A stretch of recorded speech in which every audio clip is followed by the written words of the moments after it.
Hello, I'm Steve Rossé. I've been the principal tuba player of the Sydney Symphony Orchestra since 1990.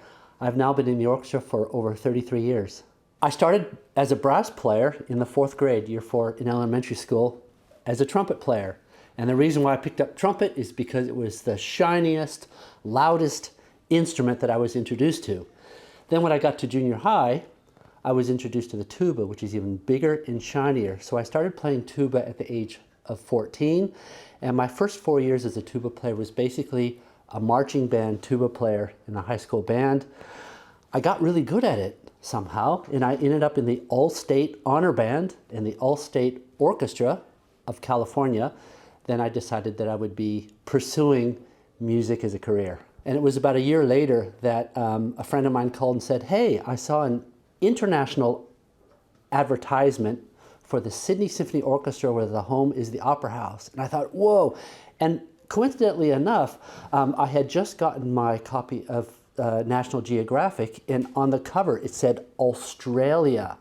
I saw that and I decided I'm going to win that job. A lot of the highlights have been with the orchestra, and I have to say my first big memory of a highlight would have been the 1995 European tour with Edo de Waard, and also that year we did the Rheingold of Wagner, and that's the first time I was able to play the ring cycle of Richard Wagner, starting with Rheingold.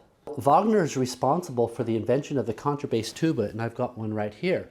Before the ring cycle, we had the bass tuba, and the bass tuba is basically keyed in F. And then he developed a contrabass tuba. Now we have two versions, one in C and one in B flat, which gives us a 4th or a 5th lower than that fundamental bass tuba pitch in F.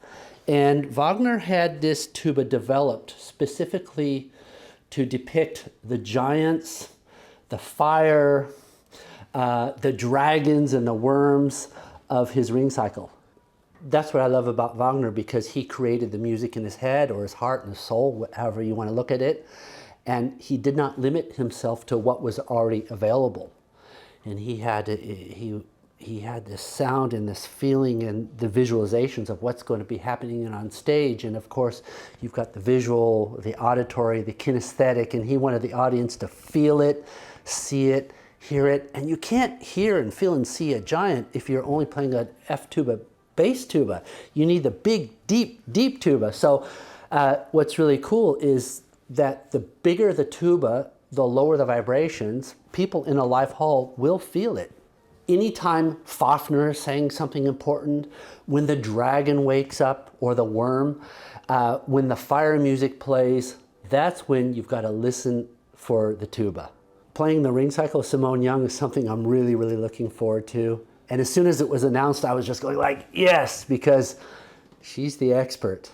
And I can't wait to learn and be part of the growing SSO under her directorship starting next week.